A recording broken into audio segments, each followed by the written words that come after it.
রহস্য কখনো আলোতে জন্মায় না, রহস্য জন্ম নেয় অন্ধকারে, আর অপেক্ষা করে কারো না কারো সত্য খুঁজে বের করার জন্য। অন্ধকারে ঢাকা শহর, নীরব সাক্ষী দেয়াল, আর এমন কিছু প্রশ্ন যার উত্তর খুঁজে বের করে আনতে পারে একজনই, সত্যান্বেষী ব্যোমকেশ বক্সী। আপনিও যদি ব্যোমকেশ বক্সীর সত্যান্বেষণ ভালোবাসেন, যদি রহস্যের গন্ধ আপনার শিরায় রোমাঞ্চ নিয়ে আসে, তাহলে আপনি একদম সঠিক জায়গাতেই এসেছেন। আমাদের চ্যানেল যদি আপনি প্রথমবারের জন্য শোনেন, তাহলে এক্ষুনি কিন্তু আমাদের চ্যানেলটিকে সাবস্ক্রাইব করুন এবং পাশে থাকা বেল আইকনে ক্লিক করে নোটিফিকেশন অন করে নিন, যাতে নতুন গল্প এলে সবার আগে আপনি জানতে পারেন। বর্ষাকালটা তবে পড়েই গেল কলকাতায়। ব্যোমকেশের হাতেও এখন তেমন একটা কাজ নেই। সে এখন কোনো জটিল কেসের অপেক্ষায় দিন গুনছে। ওকে জিজ্ঞেস করলেই বলে, বুঝলে ভাইয়া, অনেকদিন ধরেই মনটা কেমন উসখুস করছে। আর জটিল রহস্যের সমাধান না করতে পারলে আমার মাথাটা ঠিক খোলে না। কিন্তু আজকাল আর সেরকম মাথা খাটানো অপরাধী আছে কোথায়? সবই তো ওই ছিচকে চোর, আর না হলে খুনের আসামি। আমি বুঝি আমার বন্ধু তার পেশাটিকে কাজে না লাগাতে পেরে বেজায় অলসভাবে দিন যাপন করছে। আমি আর কি করি, জানলার বাইরে তাকিয়ে আছি। কি সুন্দরী না এই বর্ষার দিনগুলো। শহর কলকাতার বড় বড় ইমারতগুলোর দামি আর জৌলুস রং আজ ফিকে বর্ষার এই বৃষ্টি সমস্ত কিছু ভিজিয়ে দিয়েছে। কাল সারা রাত বৃষ্টি হওয়ায় রাতের রাস্তার বাতিগুলো এই দিনের বেলায়ও কেউ আর নেভায়নি। আকাশে সবসময় যেন চলছে অজস্র কলরব আর কালো মেঘরাশির মেলা। মেঘেরা যেন আজ তার সমস্ত কান্না উজাড় করে বড় বিষাদে চোখের জল ফেলেই চলেছে। মাঝে মাঝে যেন এই লেখক মন আকাশটাকে ডেকে জানতে ইচ্ছে করে সে এত কাঁদছে কেন, তার কিসের এত দুঃখ। মন যেন হারিয়ে যেতে চায় বৃষ্টি ভেজা দিনগুলোতে অদ্ভুত এক মায়াময় জগতে। বৃষ্টি এলে সবচেয়ে বেশি ভালো লাগে খিচুড়ি আর বেগুন ভাজা। তাই আজ সকাল থেকে যখন ঝিরঝিরে বৃষ্টি নিয়ে আকাশ কালো করে এলো, তখন ব্যোমকেশ তার কাজের টেবিলের ওপর দুটো হাত রেখে ঘোষণার ভঙ্গিতে বলল, ভাইয়া, তোমার বৌঠানকে বলে দাও আজ দুপুরে মুগের ডালের খিচুড়ি আর গোল গোল করে লাল বেগুন ভাজা বরাদ্দ হোক বন্দীদের জন্য। আমি ব্যোমকেশের কথার উত্তর না দিয়ে জোর গলায় বললাম, বৌঠান, তোমার বন্দির শেষ ইচ্ছে হচ্ছে খিচুড়ি আর বেগুন ভাজা। ব্যোমকেশ নিঃশব্দে সামান্য হাসল, তারপরে বলল, এই বৃষ্টি এলে কিন্তু বেশ অন্যরকম হয়ে যায় সবকিছু। তুমি তো আরো ভালো বুঝবে, কারণ তুমি যে কলম চালাও। আমি কিছুটা বিদ্রোহ ঘোষণা করার মতো করে বললাম, যারা কলম চালায় তারা যে সবার থেকে এই প্রকৃতির সুন্দর দৃশ্যগুলির ব্যাপারগুলো ভালোভাবে বুঝবে এই ধারণা কিন্তু ভুল। ফারাক একটা আছে, তবে অন্য জায়গায়। ব্যোমকেশ বলল, তা কি ফারাক বলো শুনি। আমি ভালো করে চেয়ারে হেলান দিয়ে বললাম, মনে করো একজন লেখক আর একজন সাধারণ মানুষ একসময় একটাই দৃশ্য দেখছে।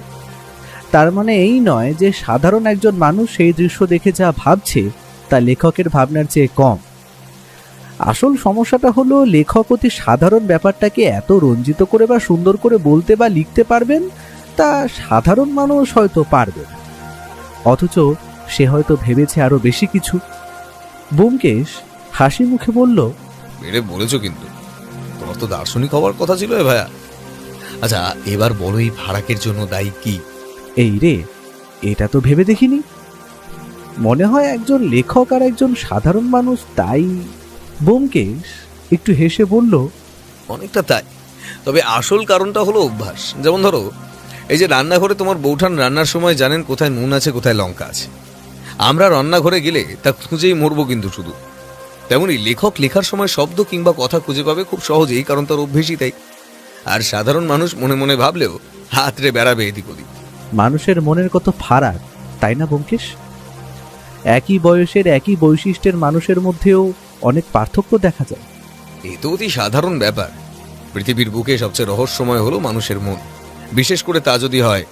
ব্যোমকেশ কি যেন একটা বলতে গিয়েও থেমে গেল, কারণ সত্যবতী ঘরে এসে ঢুকেছে। দরজা দিয়ে ঢুকে আমায় উদ্দেশ্য করে বৌঠান বলল, ঠাকুরপো, বেগুন ভাজা খেতে হলে কিন্তু বাজার থেকে বেগুন নিয়ে আসতে হবে, এই কিন্তু আমি বলে রাখলাম। বলেই বৌঠান রান্নাঘরের দিকে চলে গেল। ব্যোমকেশ বেশ জোরের সাথেই বলল, ওসব আমি জানি না। বৃষ্টির দিকে খিচুড়ি আর বেগুন ভাজা না হলে জমে নাকি? ধুর, শান্তি নেই কোথাও। ব্যোমকেশ আর সত্যবতী এভাবে আমায় মধ্যমণি করে কথা বলার কারণ পাঠকের অজানা থাকার কথা না। তবুও যারা অবাক হয়েছেন তাদের জন্য পুরোটা জানিয়ে রাখি। ব্যোমকেশ আর সত্যবতী যখন ঝগড়া করে তখন তাদের সরাসরি কথা বলা এমনকি মুখ দেখাও বন্ধ থাকে। তখন তাদের কথা এভাবেই চলে। আমি ব্যাপারটা বেশ উপভোগ করে থাকি। এই তো কালই তাদের আবার ঝগড়া হয়েছে। ঝগড়ার বিষয় অতি সামান্য। ব্যোমকেশ কোনো কালেই যথেষ্ট গোছানো ছিল না। তার অগোছালো আর উদাসী ভাবটা মাঝে মাঝে অতিরিক্ত হয়ে পড়ে। বিশেষ করে যখন হাতে কোনো কেস থাকে না, তখন তার এই প্রায় সন্ন্যাসী ভাবটা প্রবল হয়ে ওঠে। কাল সকালে নিজের অগোছালো ঘরটা গোছাতে গিয়েই বিপত্তি। সত্যবতীর শখের ফুলদানিটা মেঝেতে ফেলে ভেঙে চৌচির। ভাঙা টুকরোগুলো হয়তো আরেকটু সময় পেলে সে লুকিয়েই ফেলতো, কিন্তু তার আগেই বামাল সমেত ধরা পড়ে যায়। তখন সত্যবতী কিছু না বলে চলে গেলেও আসল ঝগড়াটা হয় রাতে, আর আজ সকাল থেকে এই অবস্থা। দুপুরে খেতে বসে কিন্তু দেখলাম ব্যোমকেশেরই জয় হয়েছে। গরম খিচুড়ি, আলু ভাজা, বেগুন ভাজা আর ডিমের অমলেট। ব্যোমকেশ হাত ঘষতে ঘষতে একটা অদ্ভুত শব্দ করে বলল, এই না হলে ভারতবর্ষের গৃহ আইন যতই বন্দী হোক না কেন, তার ইচ্ছেরও থাম দেওয়া হয়। বাহ কাকা, তোমার জবাব নেই। বৌঠান রেগে বলল, সেই তো, আর আমি যে রান্না করলাম তার বেলায় কিছু নেই, তাই তো? ব্যোমকেশ বেগুন ভাজায় কামড় দিয়ে বলল, ওহ, ঠিক ঠিক, তোমার হাতেও জাদু আছে সত্য। এই জন্য তোমাকে এতটা ভালোবাসি আমি।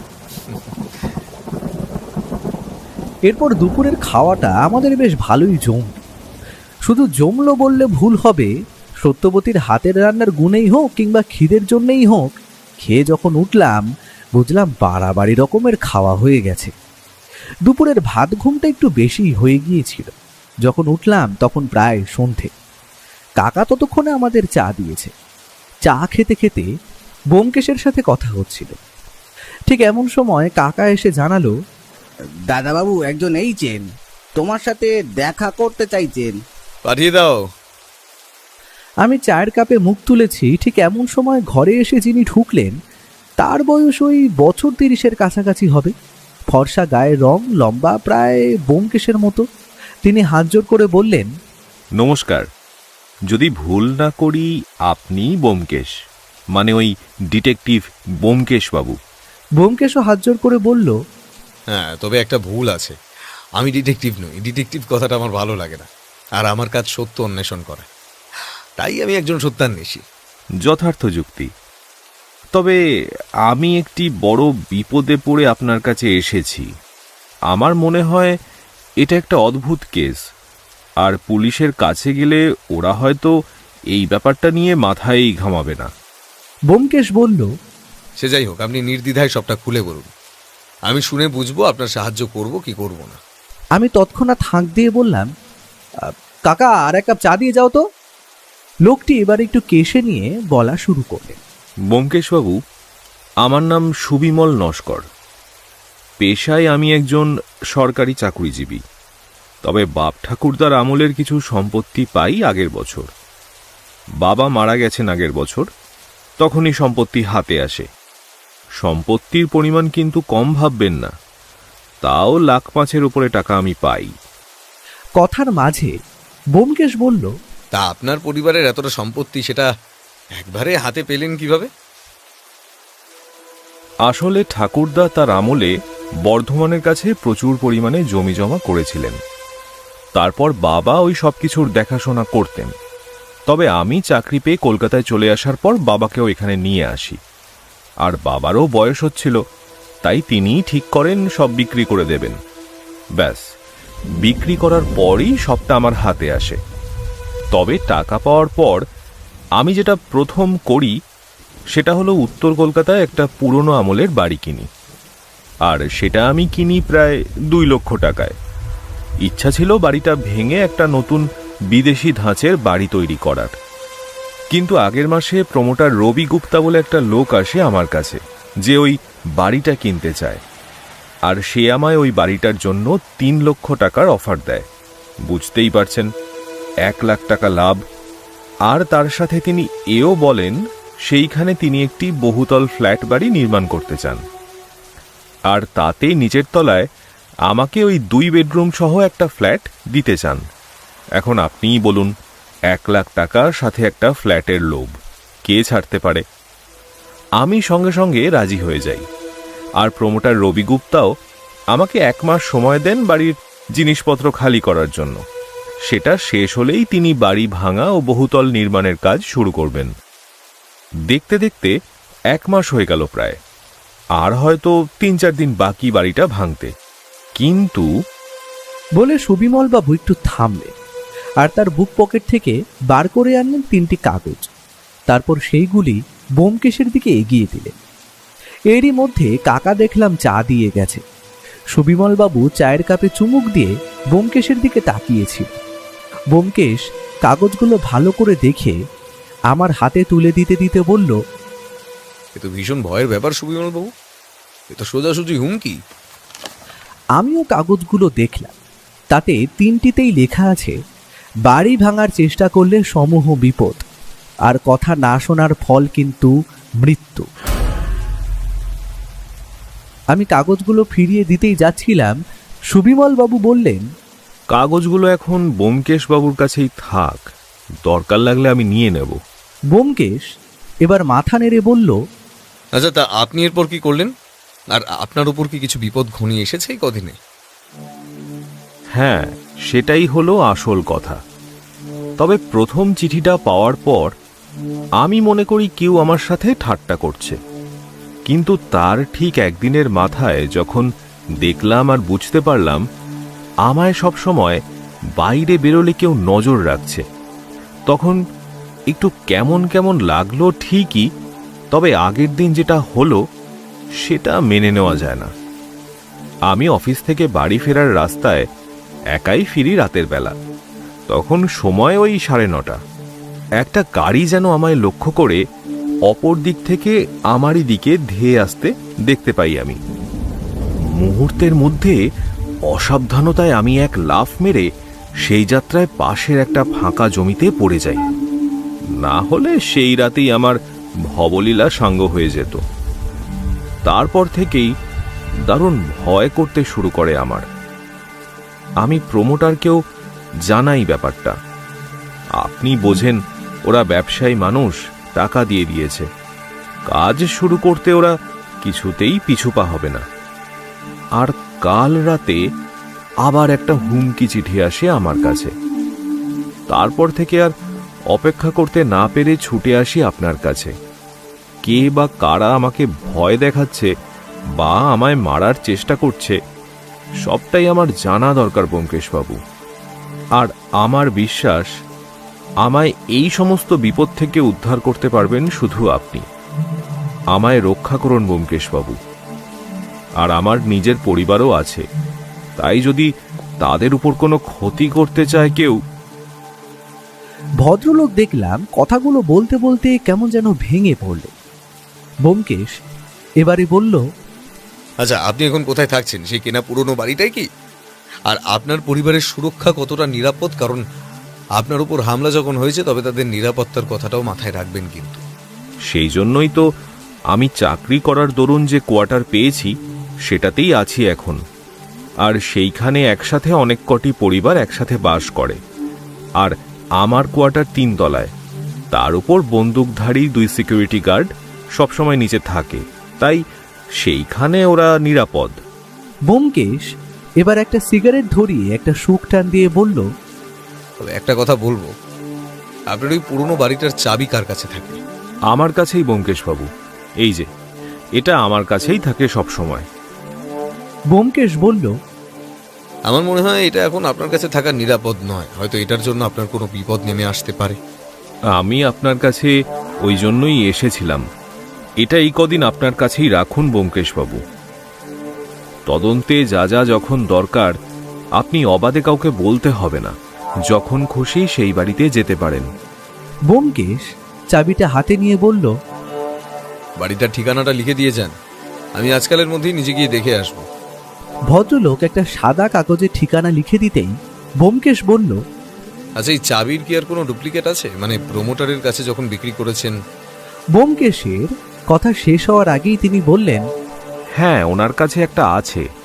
মাঝে মাঝেই জমি জরিপ আর ছোটখাটো কাজের জন্য একটা চাবি উনি চেয়ে নিয়েছিলেন। তাতে আপনাদের কাজের কোনো অসুবিধা হবে না ব্যোমকেশবাবু। আমি প্রমোটারকে আপনাদের কথা বলে রাখবো। ব্যোমকেশ একটু ভেবে বলল, আচ্ছা সুবিমল বাবু, আপনি প্রমোটার রবি গুপ্তাকে চেনেন, তবে লোকটি কেমন বলে মনে হয়? সেটা আমি কি করে বলবো বলুন? উনি ব্যবসায়ী মানুষ, আর ওদের লাইনে ভালো মানুষ খুবই কম আছে। আমি আজ কথা মেনে নিয়েছি বলে হয়তো ওর ভালো রূপটা দেখতে পাচ্ছি। আর যদি বাড়ি না বেচতাম, হয়তো বাড়িটা পাওয়ার জন্য সে আমাকে খুন করারও হুমকি দিত। এদের তো আপনি চেনেন ব্যোমকেশবাবু। ব্যোমকেশ খালি মাথা নেড়ে বলল, বুঝলাম। দেখছি আপনার চিন্তার কোনো কারণ নেই, তবে এই যে একটু সাবধানে থাকবেন এই কদিন। আর কিছুর দরকার আপাতত এখন নেই, দরকার হলে আমি টেলিফোন করে নেব। ভদ্রলোক নিজের একটা কার্ড আমাদের হাতে দিয়ে নমস্কার জানিয়ে বেরিয়ে পড়লেন। উনি বেরিয়ে যেতেই আমি ব্যোমকেশকে প্রশ্ন করলাম, ওই একটা পুরনো বাড়িতে এমন কি ধনরত্ন থাকতে পারে যে ওটা না ভাঙার জন্য কেউ বা কারা সুবিমল বাবুকে মৃত্যু ভয় দেখাচ্ছে? তা প্রমোটারই নয় তো? ব্যোমকেশ আমার কথা শুনে হো হো করে হেসে বলল, তুমি পারো বটে বন্ধু। প্রমোটারের লাভ যত তাড়াতাড়ি বাড়িটা ভেঙে ফেলা যায় তাতে। সে তো চাইবে তাড়াতাড়ি বাড়িটা ভেঙে কাজ শুরু করতে। ব্যাপারটা কেমন একটা অদ্ভুত যেন ব্যোমকেশ, বড়ই অদ্ভুত। আর সেটাই আমাদের খুঁজে বার করতে হবে, বুঝলে ভাইয়া? আজ রাত হয়ে গেছে, চাবিটা ওই তাকে রেখে দাও। কাল সকাল সকাল পুরনো বাড়িটায় হানা দেওয়া যাবে। কোন দেখি কি ধনসম্পদ লুকিয়ে আছে সেখানে। পরের দিন সকালে হালকা ঝিরঝিরে বৃষ্টি হয়েই চলেছিল। তবু ব্যোমকেশকে দেখলাম তা দমিয়ে রাখতে পারল না। সে ঠিক সকালের চা পান করে বেলা 9টার দিকে চাবির গোছাটা হাতের আঙুলে ঘোরাতে ঘোরাতে আমার কাছে এসে বলল, চলো বন্ধু, বড় কার্য করতে হবে, আর সেটা করতে হবে অত্যন্ত গোপনে, বুঝলে? সময়টাও কম হাতে এবার, তাই একটুও সময় নষ্ট করা কিন্তু উচিত হবে না। আমি আর ব্যোমকেশ বর্ষাতি চাপিয়ে আর হাতে একটা ছাতা, ব্যোমকেশ হাতে একটা টর্চ নিয়ে বেরিয়ে পড়ল। বুঝতে পারলাম ও হয়তো বাড়ির আশপাশটা একটু ঘুরে দেখতে পারে। ট্যাক্সি আর নিলাম না। বৃষ্টি ভেজাই পুরনো কলকাতা শহরের বুকে নিজে পায়ে হেঁটে যে একটা আলাদা রকমের অনুভূতি আছে সেটা আজ বুঝতে পারলাম।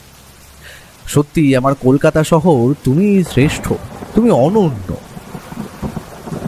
পাক্কা 15 মিনিটের পথ জল কাদা বাঁচিয়ে আমরা পৌঁছলাম উত্তর কলকাতার পেল্লাই ধরনের একটি একতলা বাড়ির সামনে।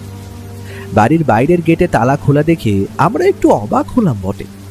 তারপর বুঝলাম হয়তো প্রমোটারের লোক কোনো কাজে এসেছে। বাড়িটার আশপাশটা জঙ্গলে আবৃত।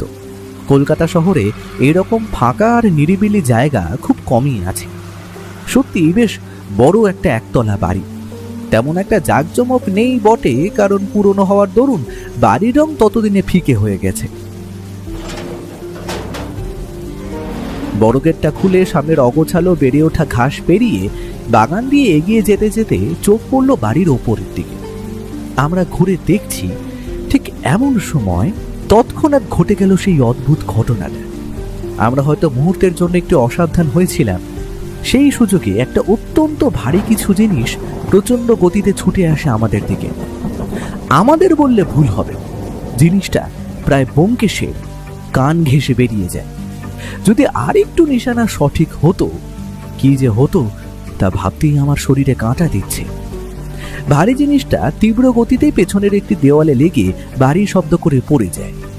আমি সেটা কি দেখার জন্য এগিয়ে যেতেই চোখের নিমেষে ব্যোমকেশকে দেখলাম তীব্র গতিতে ছুটে চলল সামনের জঙ্গলের দিকে। ও যে কি দেখে ছুটেছে সেদিকে তাকাতে শুধু একটা কালো বর্ষাটি গায়ে চাপিয়ে একটা লোককে সেই দিকে ছুটে পালাতে দেখলাম। এই বর্ষা বাদলের দিন হলে কি হবে, ব্যোমকেশ কিন্তু কাদা জল পেরিয়ে ঝড়ের গতিতে ছোটখাটো গাছপালা পেরিয়ে এগিয়ে চলল লোকটার দিকে। কিন্তু হঠাৎ করেই সামনের কালো বর্ষাতি পড়া লোকটা বাড়িটার পেছনের একটা পাঁচিলে ভর দিয়ে লাফ মেরে অপর প্রান্তে। ব্যোমকেশও ছেড়ে দেওয়ার পাত্র না। সেও ততক্ষণে তার পেছনে পেছনে পৌঁছে গেল সেই জায়গায়। কিন্তু এমন একটা অদ্ভুত ব্যাপার দেখব তা ভাবতে পারি না। ব্যোমকেশের গলা দিয়ে শুধু বেরিয়ে এলো একটা শব্দ।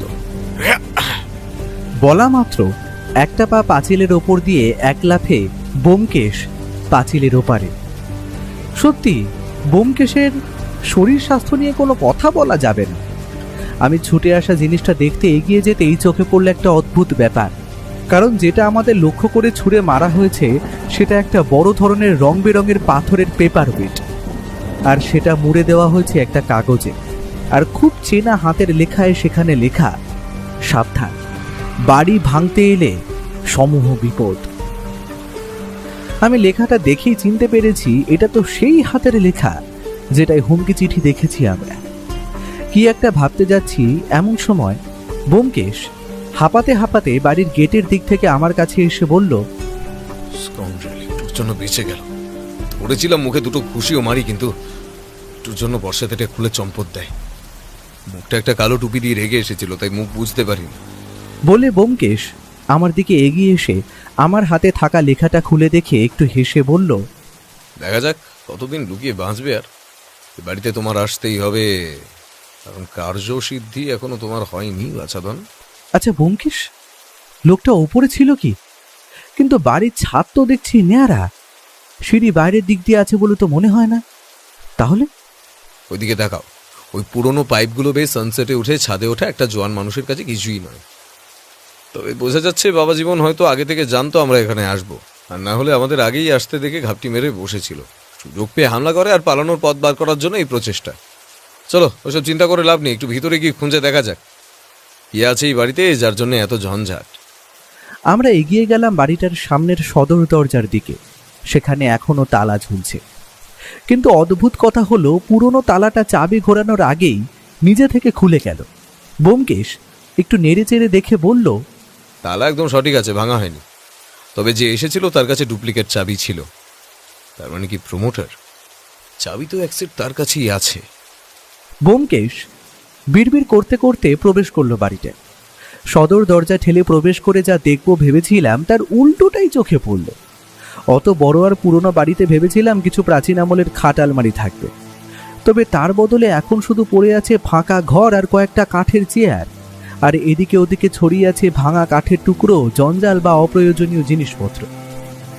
সে হতেই পারে হয়তো বাড়িটা ভাঙা হবে বলে আগের জিনিস সরিয়ে বিক্রি করে দেওয়া হয়ে গেছে। মোট মিলিয়ে 3টে বড় বড় শোয়ার ঘর আর একটা বসার ঘর, আর অপর একটা ঘরে প্রবেশ করে আমরা তো অবাক, কারণ সেখানে শুধু রাখা রয়েছে অপ্রয়োজনীয় জিনিসপত্র, আর তার মাঝে এদিক ওদিক ছড়িয়ে রয়েছে আঁকার সরঞ্জাম। একটা কাঠের ড্রয়িং স্ট্যান্ডও চোখে পড়ল আমাদের। ব্যোমকেশ এগিয়ে গিয়ে জিনিসগুলো দেখে বলল, আকার রঙগুলো দেখো ভাইয়া, দামি অয়েল প্যাস্টেলের পাকা রং, অর্থাৎ বলা যায় এখানে আগে যিনি থাকতেন তার আঁকার শখ ছিল। কত যত্ন সহকারে এই রঙগুলো রেখে ব্যবহার করেছে, সহজে চোখে পড়ে। আমি ততক্ষণে এগিয়ে গেছি সেই ঘরের দেওয়ালে টানানো একটা অসাধারণ আঁকা ছবির দিকে। আমাদের কলকাতার গঙ্গার ঘাট থেকে হাওড়া ব্রিজের আঁকা অত্যন্ত সুন্দর একটা তৈলচিত্র, আর আঁকার নিচে বাংলায় সই ব্রজমোহন গাঙ্গুলি। আমি সেটা দেখছি দেখে ব্যোমকেশ আমার দিকে এগিয়ে এলো। আমি ঘরের আশেপাশের সব দিকে বুঝতে পারলাম এটা স্টাডি রুম ছিল, আর দেওয়ালে রঙের দাগ আর ছাপ এই কথাটাই স্পষ্ট করছে যে এটা ব্রজমোহন গাঙ্গুলি নামক কোনো চিত্রশিল্পীর ঘর ছিল, কারণ এখানে প্রচুর পরিমাণে আঁকার পেপার আশেপাশে ছড়িয়ে রয়েছে। ব্যোমকেশের দিকে তাকিয়ে দেখি সে দেওয়ালে টানানো পেন্টিংটার দিকে নাক এগিয়ে কি একটা শুকলো, তারপর তার মুখে ফুটে উঠল একটা হাসি। একবার এদিকে এসো। ধরো পেন্টিংটা 5 বছর আগেও দেওয়ালে টাঙালেও তার পাশে ওই যে দেখো ওই দিকটা ঘষটানোর দাগ কেন থাকবে? আর পেন্টিং এর রঙগুলো একটু ভালো করে খুঁটিয়ে দেখলে হয়তো দেখতে পাবে সেগুলো কিছুদিন আগের করা, কারণ রঙগুলোর গন্ধ এখনো যায়নি। আমি একটু পরীক্ষা করে বুঝতে পারলাম ব্যোমকেশ ঠিক কথাই বলছে। বেশ, ঠিক আছে, চলো বন্ধু, এখনকার মতো এখানের কাজ শেষ। একটু সুবিমল বাবুর বাড়ি থেকে ঘুরে আসা যায়, কিন্তু ওনাকে এখনো কিছু বলবে না যে আমরা এখানে কিছু পেয়েছি কিনা। যেমন বলা তেমন কাজ। আমরা এবার বাড়িটা ভালো মতো তালা লাগিয়ে বেরিয়ে এলাম বাইরে। আমি বুঝলাম ব্যোমকেশ একটু খবর বার করার চেষ্টা করছে। এখান দিয়ে জানা গেল যে এই কয়েকদিন ধরে বাড়িতে 2টো লোক মাঝে মাঝেই কাজের জন্য একটা ছোট মালটানা গাড়ি নিয়ে আসতো। তারা নিজেদের মতো কাজ করে আবার চলেও যেত, আর একদিন একটা ছোট বাচ্চা মেয়েকে নিয়ে এক বাবু এসেছিলেন, 2 ঘন্টা ছিলেন, তারপর চলে যান। ব্যোমকেশ খালি মাথা নেড়ে জানালো, বুঝতে পারলাম হয়তো সুবিমল বাবুর ছোট মেয়ে আছে হয়তো। আমরা যখন ভদ্রলোকের বাড়ি পৌঁছলাম তখন প্রায় 11টা বেজে গেছে। আজ রবিবার ছুটির দিন হওয়ায় তিনি ঘরেই ছিলেন। আমরা আসতেই অভ্যর্থনা জানান। আরে আসুন আসুন ব্যোমকেশবাবু, আপনার মতো মানুষের পা পড়ল আমাদের বাড়িতে। কি নেবেন বলুন, চা বানাতে বলি? ব্যোমকেশ খালি বলল, অত কিছু দরকার নেই বুঝলেন সুবিমল বাবু, আপনার ওই বাড়িটার কাছে একটা চায়ের দোকান ছিল, ওটা দিয়ে একটু চা খাওয়া হয়েছে। আর এটা ধরুন, এখন আর দরকার নেই, তবে যখন লাগবে আবার চেয়ে নেব।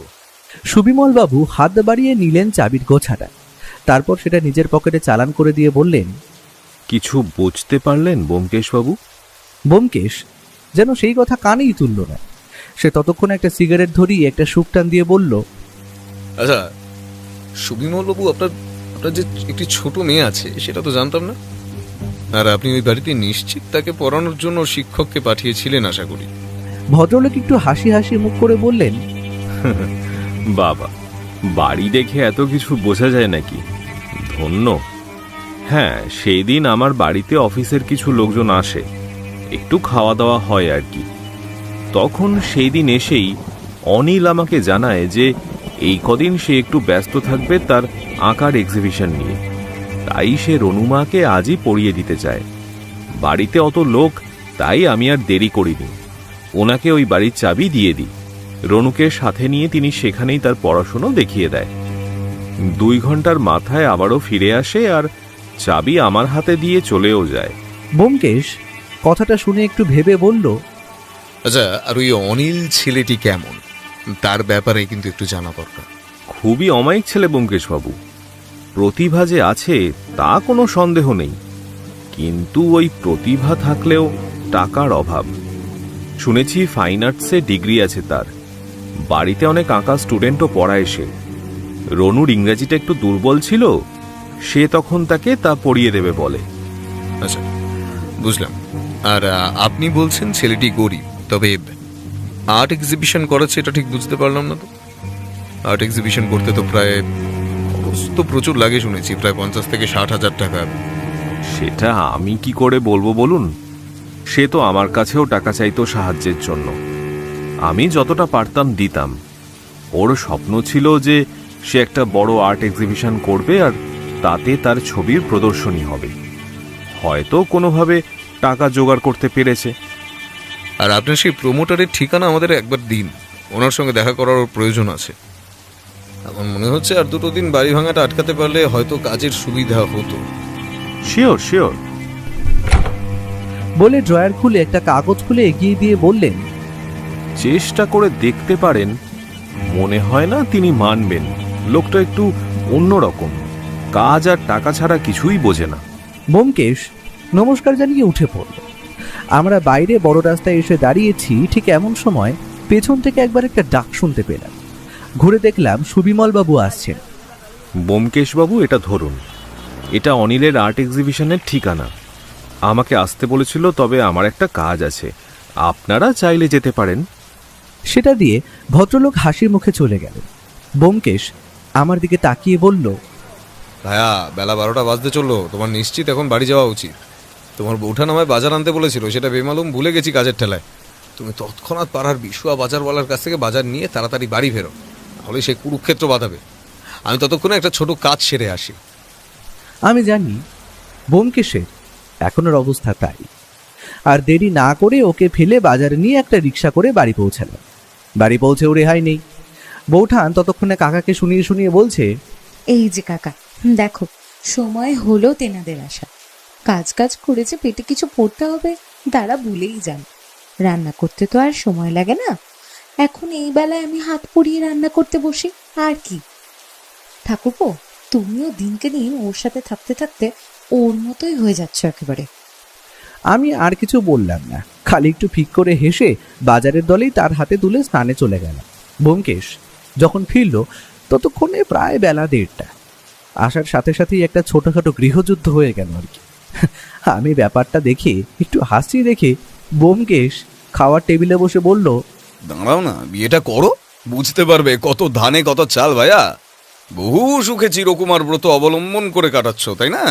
তা আমাকে ধরে কেন টানাটানি করো ভায়া? আমি তো বেশ ভালোই আছি। ভালো থাকাচ্ছি তোমায়, দাঁড়াও। তোমায় ওই জবাই করার ফোন দিয়ে আটতে হবে দেখছি। আজ দুপুরে ব্যোমকেশের আনা পাকা কাতলা মাছের কালিয়া, ঘন করে মাছের মাথা দিয়ে মুগের ডাল, আর সাথে শেষ পাতে মিষ্টি সহযোগে খাওয়া দাওয়াটা বেশ ভালোই হলো। সত্যি বৌঠান আসার পর আমাদের মতো বন্দিগুলো একটু ভালো মন্দ খেতে পারে, আর বৌঠানের রান্নার স্বাদ সত্যি অমৃত। ব্যোমকেশ ততক্ষণে দুপুরে খাওয়া দাওয়া শেষ করে একটু বোধ করি ভাত ঘুম দেওয়ার প্রস্তুতি নিচ্ছিল। আমি তখনই ওর ঘরে গিয়ে ওকে প্রশ্ন করি, তা ব্যোমকেশ একা একা এতক্ষণ কোথায় ছিল? নতুন কিছু জানতে পারলে নাকি? ব্যোমকেশ একটা বড় সড়ো হাই তুলে বলল, সব থেকে বড় তথ্য জেনে এলাম যে, যেটা সব দিক থেকে সাহায্য করবে আমাদের এই কেসে। গিয়েছিলাম লাইব্রেরির দিকে, পুরনো খবর যেখানে সব থেকে আগে পাওয়া যায়, আর আমার চেনা লোকও আছে কিছু সেইখানে। জানতে চাইলাম আর্টিস্ট ব্রজমোহন গাঙ্গুলির সম্বন্ধে কিছু কি জানে তারা। ব্রজমোহন গাঙ্গুলি নাকি বিদেশে গিয়ে বিখ্যাত হওয়া বাঙালি আর্টিস্টদের মধ্যে অন্যতম। লোকটি তার শুরুর জীবনে কলকাতায় আর্ট কলেজে পড়াশোনা করেন। তার কলকাতায় একটি বাড়িও ছিল, তবে তখনও তার তেমন একটা নাম ডাক হয়নি।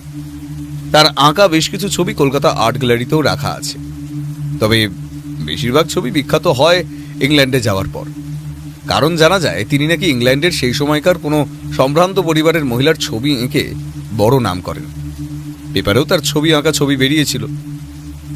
আর সব থেকে অবাক করা কাণ্ড কি জানো অজিত? সেই ব্রজমোহন গাঙ্গুলির এখনকার একটা চিত্রের দাম নাকি প্রায় 40 থেকে 50,000 টাকাও হতে পারে। কথাটা শোনা মাত্র আমার মুখে একটা হাসির রেখা খেলে গেল। তার মানে তুমি বলতে চাইছো যে বাড়িটা সুবিমলবাবু কিনেছেন সেটা প্রায় 30 বছর আগে হয়তো আর্টিস্ট ব্রজমোহন গাঙ্গুলির বাড়ি ছিল, আর সেই দিন দেওয়ালে যে পেইন্টিংটা আমরা দেখতে পাই সেটা আসলে তাঁরই আঁকা। আর সুবিমলবাবু তা জানেন না? এত দামি একটা তৈলচিত্র, সাথে ওই বাড়িতে হয়তো আরও কিছু এরকম পেইন্টিং আছে যেটা হাতাবার জন্যেই বারবার সুবিমলবাবুকে বাড়ি না ভাঙার হুমকি দেওয়া হচ্ছে। একদম ঠিক ধরেছ। এবার প্রশ্ন হলো, প্রমোটার রবি গুপ্তা ওই ছবি সম্পর্কে কিছু জানে কিনা, বা বাড়িতে যে এরকম কিছু সম্পদ লুকিয়ে আছে তা তার অজানা কিনা। ব্যোমকেশ, আমার মনে হয় এইসব ক্ষেত্রে এরা বড় লোক, এদের কাছে এই ছবির দামটাই আসো। আমার মন বলে রবিগুপ্ত এখনো জানেনি না যে বাড়ি তিনি কিনেছেন তাতে হয়তো এত দামি কিছু লুকোনো আছে।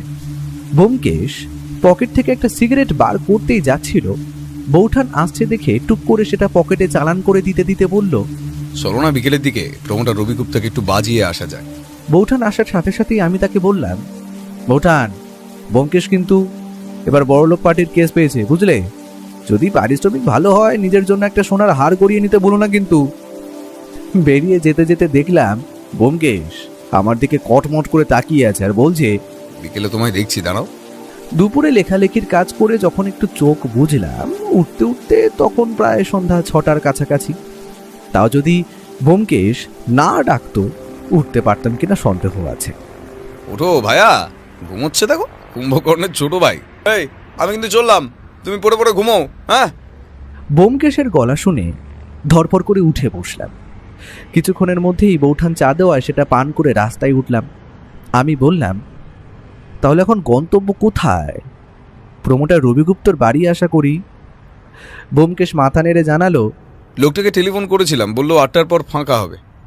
তার মানে হাতে এখন 1.5 ঘন্টার উপর সময়, তাই অন্য একটা জায়গায় যাব প্রথমে। কোথায়?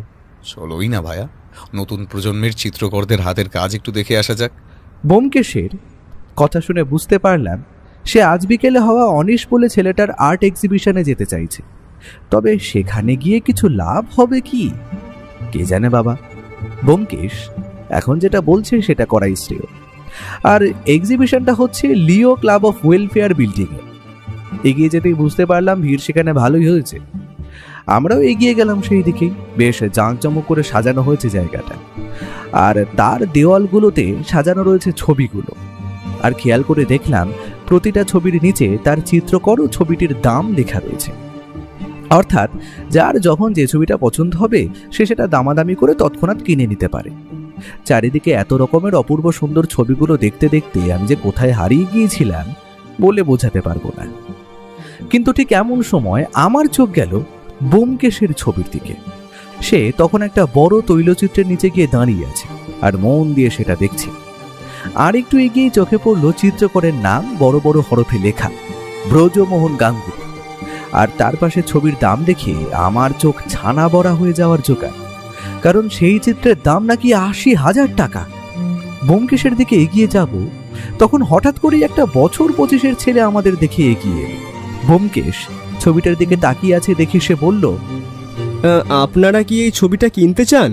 এটার দাম এতটা হওয়া স্বাভাবিক, তবে আমি অল্প কিছু কম করতে পারি কিন্তু, আর ছবিটার মালিকও আমি। ব্যোমকেশ তখন একটু হেসে বলে, এই ছবি কেনার টাকা বা সাধ্য কোনোটাই আমার নেই অনিশ, তবে কিভাবে এটা কিনলে বলো তো পারলে, এটা জানতে খুব ইচ্ছে করছে। ছেলেটা ব্যোমকেশের মুখে নিজের নাম শুনে হয়তো একটু ঘাবড়ে গিয়েছিল। একটু সামনে নিয়ে এসে বলল, আপনাদের যদি ছবি কিনতে হয় তাহলে বলুন, অযথা এত প্রশ্নের উত্তর দেওয়া আমার পক্ষে সম্ভব নয়। এখানে এমন আরও লোকজন আছে যারা এই ছবি লুফে নেবে। ব্যোমকেশ খালি একটু হাসল, তারপর ছবিটার আরো কাছে গিয়ে একটু মন দিয়ে নিজের অংশটা দেখল, যেখানে ব্রজমোহন গাঙ্গুলির স্বাক্ষর রয়েছে। তা অনিশ, তোমার যা এখন রমরমা বাজার দেখছি, তাহলে ছাত্র পড়ানো বা ছবি আঁকা শেখানো তা কি এখন বন্ধ করে দেওয়ার চিন্তা করছো আশা করি? আর সুবিমল বাবু আমাকে আপনার এই এক্সিবিশনটা দেখতে আসার কথা বলেন। অনিশ দেখলাম একটু শান্ত গলায় বলল, হ্যাঁ, কাল সুবিমল বাবুকে গিয়ে জানিয়ে আসব যে আমি আর পড়াতে পারবো না। তবে আমি আর্টের ছাত্র তো, তাই আঁকা শেখানোটা বন্ধ করা সম্ভব নয়। আমার মতোই কত যে ছাত্রছাত্রী আছে যারা আঁকা শিখতে চায়, কিন্তু ওই খরচ আর টাকার অভাবে তাদের সব ইচ্ছেগুলো স্বপ্নই থেকে যাচ্ছে। আমি সেই বাচ্চাগুলোর জন্য বিনে পয়সায় আঁকা শেখাবো, এটাই আমার ইচ্ছে। আমি ব্যোমকেশের দিকে তাকিয়ে দেখলাম ওর চোখের কোণে একটা অদ্ভুত দ্যুতি খেলা করছে, মুখে একটা অদ্ভুত হাসি। সে আর পুরোটা পথ কিছু বলেনি রবিগুপ্তর বাড়ি যাওয়ার সময়। আমি জানি ও এখন একটা কিছু ভাবছে, আর ওকে এই সময় বিরক্ত করা উচিত হবে না। ও যখন ভাবনার জগতে থাকে তখন ওকে প্রশ্ন করা আর একটা দেওয়ালের সাথে কথা বলা দুটোই এক। প্রমোটার রবিগুপ্তর বাড়ি খুঁজে বের করতে তেমন একটা বেগ পেতে হয়নি, তবে টাকা থাকলে যে সবকিছুই কেনা যায় সেটা বলে দিতে হয় না। সাদা ধবধবে মার্বেল পাথরের কাজ করা বাড়িটা রাতের বেলাও তার উজ্জ্বলতা বজায় রেখে চলেছে। সামনে একটা ছোট্ট বাগান, আর তার মাঝখানে নুড়ি পাথর বেছানো পথ, আর সামনে একটা ঝর্ণাও চোখে পড়ল। আমরা এগিয়ে যেতেই একটা চাকর দরজা খুলে এগিয়ে এলো, তারপরে বলল, আপনি ব্যোমকেশ বাবু? 8টায় অ্যাপয়েন্টমেন্ট ছিল। আসুন আসুন, বসুন, এখানে বাবু আসছেন একটু পর। আমাদের বসানো হলো সুসজ্জিত একটি ডাইনিং। তবে যাই হোক, আমরা সেই ঘরে ঢোকার সাথে সাথেই চোখ চলে গেল একটা জিনিসে। সেটা আর কিছু নয়, একটা খুবই পরিচিত কাঁচের ফ্রেমে বন্দি একটা অয়েল পেন্টিং। পেন্টিংটা দেখা মাত্র আমার মুখ তো হা, কারণ এটা সেই পেন্টিং যেটা প্রথম দিন আমরা সুবিমল বাবুর পুরনো বাড়িটায় দেখেছিলাম। অবিকল সেই পেন্টিং, কোথাও কোনো অমিল নেই। কলকাতা গঙ্গার থেকে শহরের বুকে হাওড়া ব্রিজের সেই আঁকা অপূর্ব অয়েল পেন্টিং। ব্যোমকেশ আর সোফায় বসে সে এগিয়ে গেল ছবিটার দিকে, ভালো করে নিরীক্ষণ করে বিড়বিড় করে বলল, বড্ড হাতের কাজ। আমার মাথায় তখন একটা কথা ঢুকছে না, আমরা সুবিমল বাবুর বাড়িতে যে ছবিটা দেখেছি সেটা আসল নাকি আজকের দেখা এই পেন্টিংটা। আমার চোখে তো কোনো তফাতই ধরা পড়ছে না। আমরা ছবিটার দিকে তাকিয়ে তখন একটু গলা খাকারির আওয়াজ শোনা গেল। ঘরে প্রবেশ করলেন প্রায় 6 ফুটের কাছাকাছি একজন বয়স 45-এর মানুষ। ব্যোমকেশ ছবিটার দিকে তাকিয়ে আছে দেখে বলল, ব্যোমকেশ বাবু, আপনার তো ডিটেকটিভের চোখ আছে দেখছি। তবে বলেন, ও তসবির কেমন?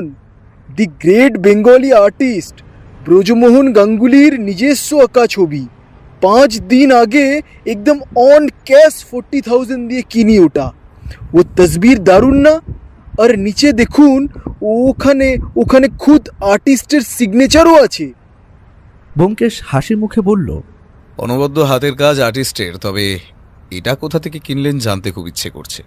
কোনো অকশন হাউসে উঠলে এটা কিন্তু এত কম দামে আপনি পেতেন বলে মনে হয় না। আমি বুঝলাম ভদ্রলোক অবাঙালি, তাই কথাতেও সেই টান লক্ষ্য করা যায়। হ্যাঁ ব্যোমকেশ বাবু, আমি এটা একটা সোর্স দিয়ে কিনি, তবে তার ব্যাপারে আমাকে জিজ্ঞেস করলে আমি কিন্তু বলতে পারবো না, এটা বলা বারণ আছে। তবে যে লোক আমাকে এটা বেচেছে তার কাছে এখনো অনেক কটা ছবি আছে ওই ওই ওই সেম আর্টিস্টের। So I will buy all of them. Byomkesh এবার কিছু একটা বলতেই যাচ্ছিল, তার আগেই ভদ্রলোক দেখলাম বললেন, দেখেন ব্যোমকেশ বাবু, আমি আপনার নাম অনেক শুনেছি, কিন্তু ওই বাড়িটা ভাঙতে আমাকে মানা করবেন না। আমি 1 মাস টাইম এমনিই দিয়েছি। একদিনও যদি দেরি করি তাহলে কাজের অনেক অসুবিধা হয়, আর টাকারও শ্রাদ্ধ। কি বলেন ব্যোমকেশ বাবু?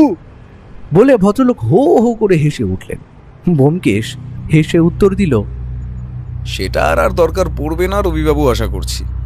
তবে আমায় আপনি এটা বলুন যে বাড়িটা আপনি কিনেছেন সুবিমল বাবুর দিয়ে, ওটা কার বাড়ি ছিল, ওটা কি আপনার জানা?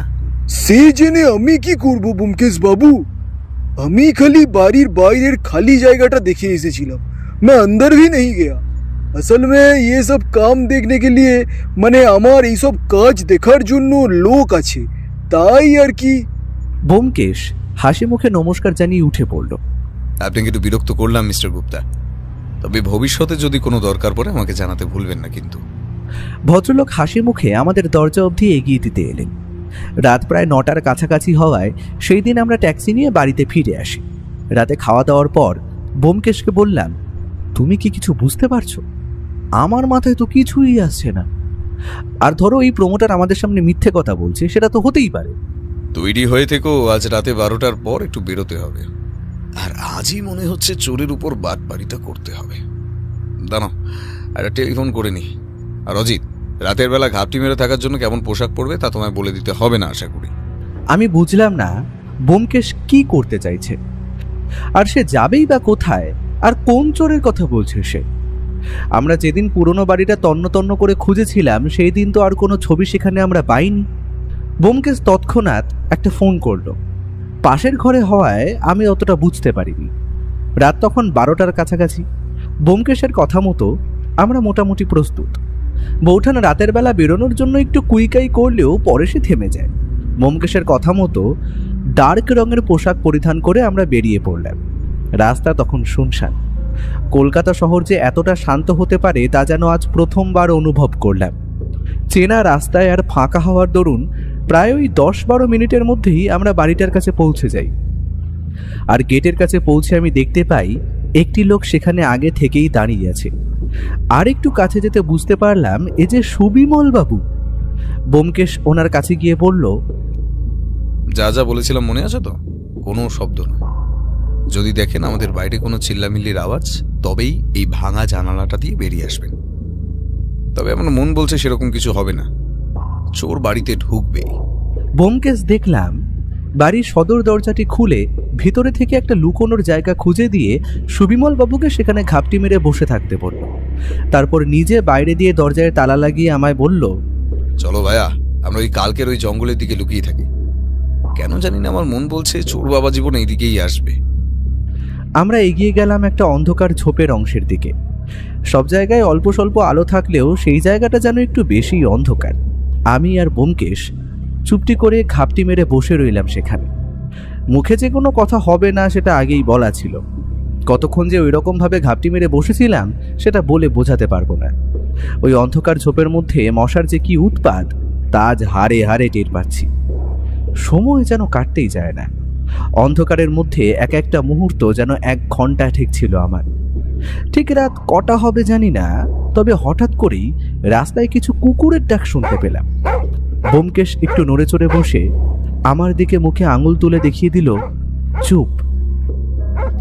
সেই সময়টা আমার মনের অবস্থা যে কি তা বলে বোঝাতে পারবো না। বুকের প্রতিটা ধুকপুকানি যেন কানে স্পষ্ট শুনতে পাচ্ছি আমি। আমি মনে মনে চিন্তা করলাম, সুবিমল বাবু তবে একা একা কি করছেন বাড়ির ভেতরে কে জানে। কিন্তু আমার ভাবনায় বাধা ফেলে একটা টর্চের আলো যেন এগিয়ে এলো বাড়ির গেট লক্ষ্য করে। আমরা স্পষ্ট দেখতে পেলাম একটা ছায়ামূর্তি গেটটা অত্যন্ত সাবধানে ঠেলে প্রবেশ করলো বাড়ির কাছে। তারপর অতি সন্তর্পণে এদিক ওদিক দেখে এগিয়ে গেল বাড়ির সদর দরজার দিকে। ছায়ামূর্তির পুরো শরীর যে কোনো কালো চাদর দিয়ে ঢাকা তা একদম স্পষ্ট। সে সদর দরজার কাছে দাঁড়িয়ে কিছুক্ষণ দেখলাম, তালাটা নিয়ে একটু নাড়াচাড়া করল। তারপর সেই দিক থেকে এগিয়ে এলো আমাদের ঝোপটার দিকে। ব্যোমকেশকে যেন ফিসফিস করে বলতে শুনলাম, তৈরি থেকো, বেগর ভাই দেখলে তবেই হামলা করবে। আর যদি ও আমাদের দেখতে না পায় তবে খাপটি মেরে বসে থেকো। ছায়ামূর্তিটার হাতের টর্চটা একটু এদিক ওদিক ঘুরে বন্ধ হয়ে গেল। সাথে সাথেই আমি ব্যোমকেশের দিক থেকে একটা স্বস্তির নিঃশ্বাস পড়ার শব্দ শুনতে পেলাম। কিন্তু এ কি? ছায়ামূর্তি দেখলাম এগিয়ে গেল বাড়ির একটা পুরনো দেওয়ালের দিকে, যেখান দিয়ে একটা বড় মোটা পাইপ ছাদ হয়ে নিচে নেমেছে। আমি তখনও বুঝতে পারছি না লোকটা করতে কি চাইছে। এমন সময় একটা খুট শব্দ হতে বুঝতে পারলাম ছায়ামূর্তি সেই পাইপের একটা অংশ ভেঙে হাতে নিয়ে নিল আর হাত বাড়িয়ে বার করে আনলো লম্বা পাইপের ভেতর থেকে কয়েকটা রোল করা কাগজ। আর সেই কাগজগুলো যে পুরনো আর সেটা যে আকার পেপার তা চাঁদের আলোতেও স্পষ্ট বোঝা যায়। আমি ব্যোমকেশের দিকে তাকিয়ে দেখি ওর মুখে তখনও খেলা করছে একটা অদ্ভুত হাসি। মানে চোর কি জালে ধরা পড়েছে? এখন তো ওকে না ধরলে সে হয়তো পালাবে।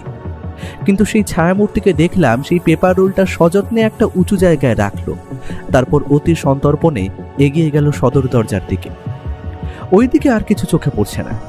তৎক্ষণাৎ ব্যোমকেশের দিক দিয়ে একটা খুট করে শব্দ শুনতে পেলাম। বুঝলাম পিস্তলটা এখন ওর হাতে চলে এসেছে। ও আস্তে আস্তে এগিয়ে গেল, ছোপটা ছেড়ে ওর পেছনে আমি। ছায়ামূর্তি ততক্ষণে বাড়ির ভেতরে ঢুকেছে আশা করি, আর ঘরের লাইটটা জ্বালানো দেখে বোঝা যায় সেটা তারই কাজ। ব্যোমকেশ আর আমি বাড়ির দরজা দিয়ে ভেতরে প্রবেশ করার সাথে সাথেই কালো চাদর পরা লোকটাকে সহজেই চোখে পড়ল। লোকটা বোধ করি ব্যোমকেশকে ধাক্কা মেরে পালাবার চেষ্টা করতে যাচ্ছিল, কিন্তু ব্যোমকেশের হাতের আগ্নেয়াস্ত্রটা দেখে সেইখানেই থেমে গেল। ব্যোমকেশের মুখে তখন হাসির রেখা। সে বলল, ভাইয়া, বাইরে দিয়ে আঁকার কাগজগুলো অতি যত্নে ভিতরে নিয়ে এসো। তোমরা কেউ জানো না যে ওর ভিতর কি সম্পদ লুকিয়ে আছে। আর সুবিমল বাবু, আপনি এবার বেরিয়ে আসতে পারেন। দেখুন, আপনার আসামি আপনার সামনে। আমি বাইরে গিয়ে জিনিসগুলো নিয়ে ভেতরে এলাম। সুবিমল বাবু ততক্ষণে বেরিয়ে সামনে এসে দাঁড়িয়েছেন। ব্যোমকেশ বলল, অনিশ, এবার আর তোমার ওই কালো চাদরটা না চাপিয়ে থাকলেও চলবে। খুলে দাও ওটা। কোনো চালাকি করার চেষ্টা করবে না, আমি তোমার কোনো ক্ষতি করব না, কথা দিলাম। আস্তে আস্তে আমাদের সামনে চাদরটা সরিয়ে ছলো ছলো চোখে মেঝেতে বসে পড়ল অনিশ। সুবিমল বাবু বললেন, অনিশ? তবে তুই? এই সব কিছুর মানে কি ব্যোমকেশ বাবু? ব্যোমকেশ অনিশের কাছে গিয়ে তাকে তুলে বলল, লজ্জার কিছু নেই তোমার, উঠে দাঁড়াও। সবটা তুমি বলবে না আমি বলবো? ওর মুখ দেখে বোঝা যাচ্ছে কোনো কিছু বলার অবস্থায় সে এখন নেই।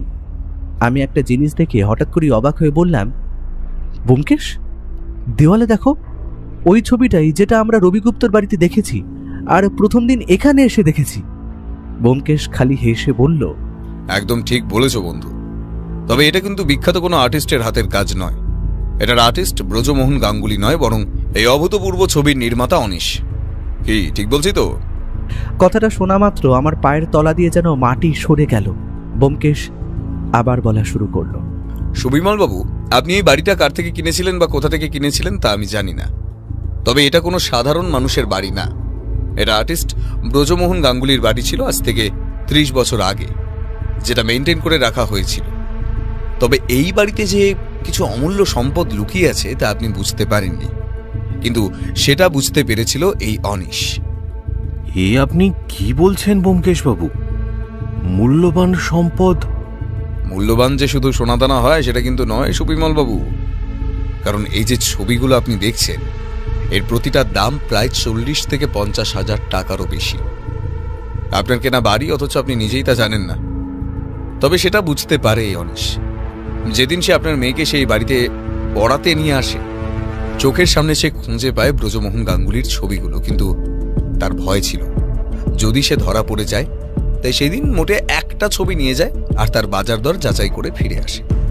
তখন সে বুঝতে পারে এই ছবিগুলোর মূল্য কত। একই তার অবস্থা তখন ওই রকম। দারিদ্রতা মানুষকে অনেক ভুল কাজ করায়, বুঝলে অজিত? অনিশ সেই দিনই সেই ছবিটার মতো হুবহু একটা ছবি আঁকে, আর তার আঁকার হাত এতটা অসাধারণ যে আমি দেখেও সেই দিন ধরতে পারিনি। তবে ব্যোমকেশ, তুমি বুঝতে পারলে কিভাবে? যেন বন্ধু, যদি কোনো শিল্পী কোনো শিল্প নিজে হাতে তৈরি করে, সে সেটাই কিছু ছাপ ছেড়েই যাবে। আর সেই ভুলটাই করে অনিশ। সে ছবির নিচে স্বাক্ষর ব্রজমোহন গাঙ্গুলির করলেও তার হাতের লেখা যে মিলবে না সেটা সে ভুলে যায়, আর সেটাতেই তার উপর সন্দেহ পড়ে আমার। আমার মনে তখন উকি মারছিল একটা প্রশ্ন, সেটা করেই ফেললাম। আচ্ছা ব্যোমকেশ, অনিশ তো 6টা ছবি পেয়ে গিয়েছিল, তবে সে বাড়ির ভিতরে ঢুকতে গেল কেন আবার? আর সেই বাড়িতে ঢোকার চাবিটাই বা পেল কোথা থেকে? শিল্পী সত্তা ভাইয়া, বাড়িতে এত সুন্দর সুন্দর দামি দামি রং তুলি রয়েছে, কয়েকদিন পর হয়তো সেগুলো ভেঙে গুড়িয়ে দেওয়া হবে।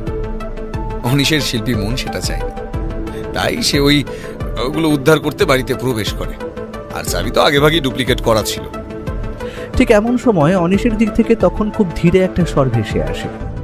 ব্যোমকেশবাবু, এই পৃথিবীতে কেউ কারো নয়। যদি স্বপ্ন থাকে আর অধ্যবসায়ও থাকে, তবুও টাকার জন্য তাকে পায়ের নিচে পিষে ফেলা হয়।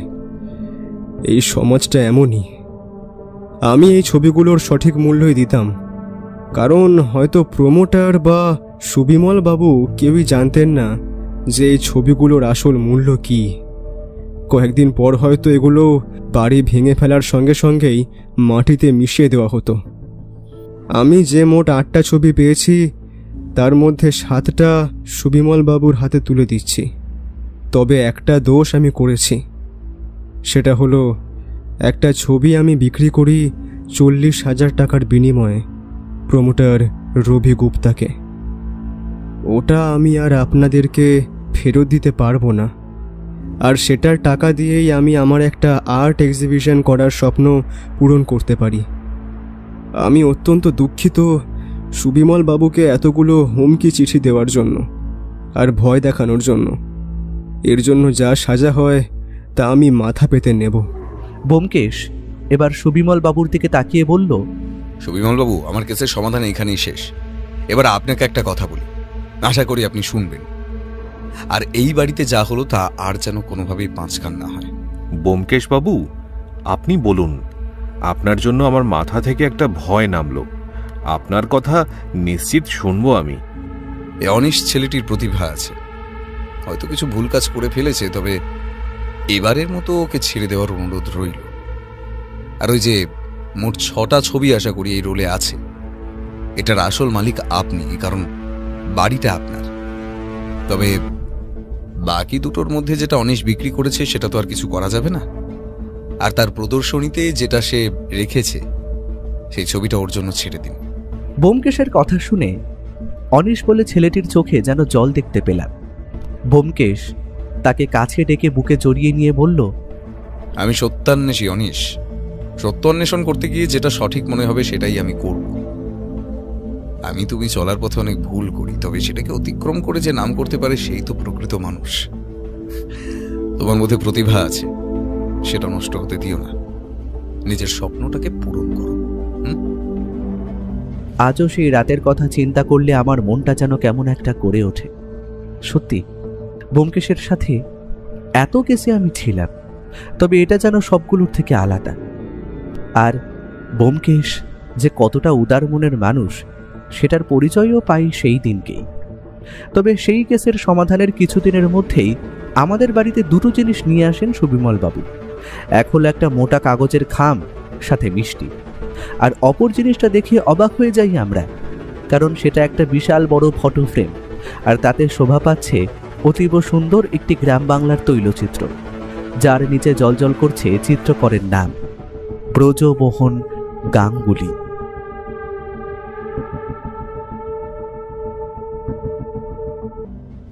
সব রহস্যের সমাধান হয় না, কিছু রহস্য বেঁচে থাকে পরবর্তী গল্পের জন্য। আজকের মতো ব্যোমকেশ বিদায় নিল, কিন্তু শহরের অন্ধকার জানে এই শেষ নয়, কারণ যেখানে রহস্য আছে সেখানে ফিরে আসবেই সত্যান্বেষী ব্যোমকেশ বক্সী। ভিডিওটি যদি আপনার ভালো লেগে থাকে তাহলে লাইক করুন, আর তার সঙ্গে হাইপ দিতে ভুলবেন না। এখনও পর্যন্ত যদি আমাদের চ্যানেলটিকে সাবস্ক্রাইব না করে থাকেন তাহলে এই রকমই আরও রহস্য রোমাঞ্চ গল্প শুনতে এক্ষুনি আমাদের চ্যানেলটি সাবস্ক্রাইব করুন, আর পাশে থাকা বেল আইকনে ক্লিক করে নোটিফিকেশন অন করে নিতে কিন্তু ভুলবেন না। খুব তাড়াতাড়ি আমরা আবার ফিরছি নতুন গল্প নিয়ে।